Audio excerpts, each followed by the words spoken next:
If you no longer feel anything for your husband, one of the reasons that can be such a painful feeling is if you really can't see it being any different. And what I mean by that is that you don't have the ability to picture anything different.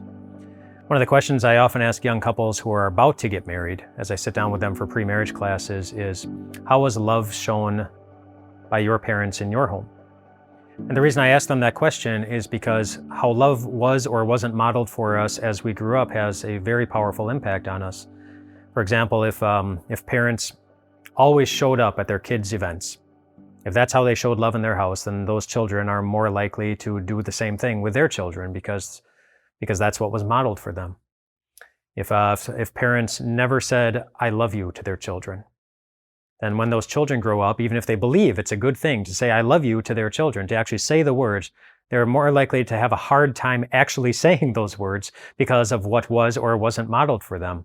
The models that are in front of us have a powerful impact on what we're able to put into practice as we continue to grow up. There's something real to that, and it is entirely possible, and I know it does happen, that people get into a marriage in which, well, they don't have any good models in front of them.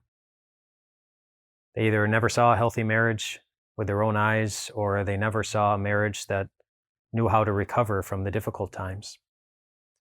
And if that's the case, it's easy to feel very defeated because you can't see a model that you can go after.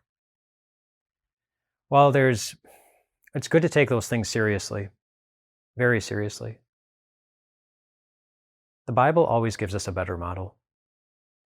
And it doesn't say for marriage, look at your parents or look at your friends. Instead, the example that the Bible puts in front of us, the model, is always God.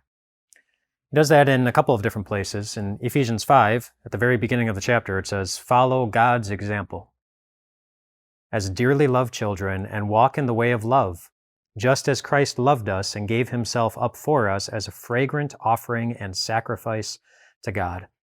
That's at the beginning of chapter 5. And then in the middle of chapter 5, he takes the word sacrifice and makes a practical application as to what that looks like for husbands and wives when it tells them to submit to one another out of reverence for Christ.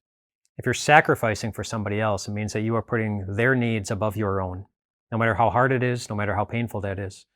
And God expects husbands and wives to be able to do that for one another. And if you're at a point where you don't feel anything for your husband anymore, it probably means that he hasn't been doing a good job of submitting himself to your needs, of sacrificing for you. And I hope and pray that changes. And one of the ways you can make it more likely that that change would come is by following the model that God has placed for you. After telling both husbands and wives to submit to one another out of reverence for Christ, then the Bible also talks about what the particular submission looks like for husbands, and also what that particular submission looks like for wives. 1 Peter chapter 3 says it this way to wives.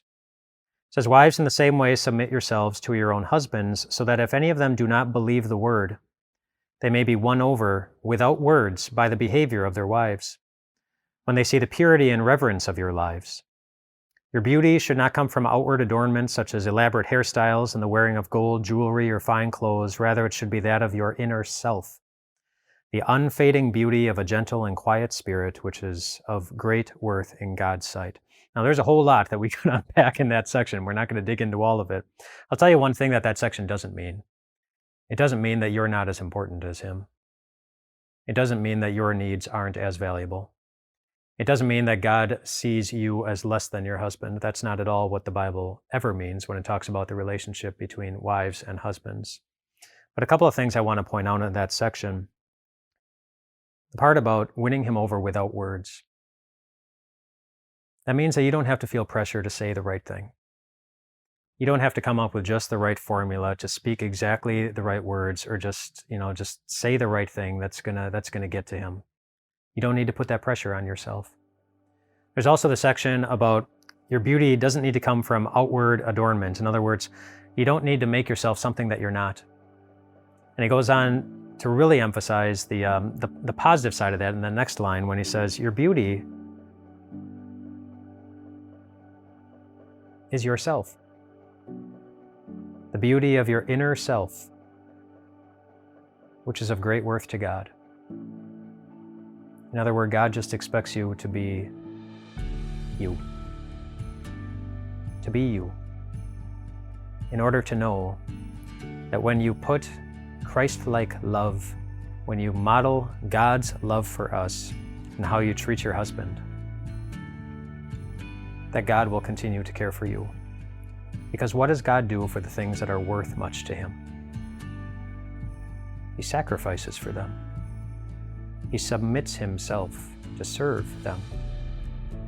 He bleeds for them. He takes the nails for them. He dies for them. And He lives for you. To love you. To make sure that there's nothing on this painful planet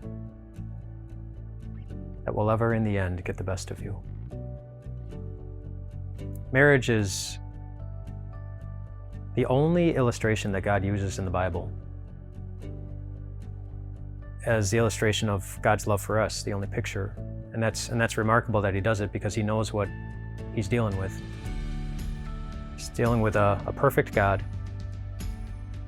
with perfect love, applying that love to a very imperfect church. And yet, what's the promise? That even working with an imperfect church, God's perfect love will always overcome. You will always be cared for. You will always be taken care of. And you will be victorious in the end.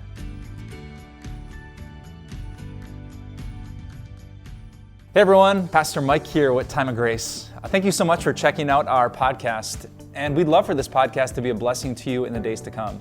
So if you could share this podcast, subscribe so that every episode ends up in your feed, or just leave us a review. We would love more and more people to hear this message so that their lives can be surrounded and blessed by the grace of God. Thanks again, and have a wonderful day.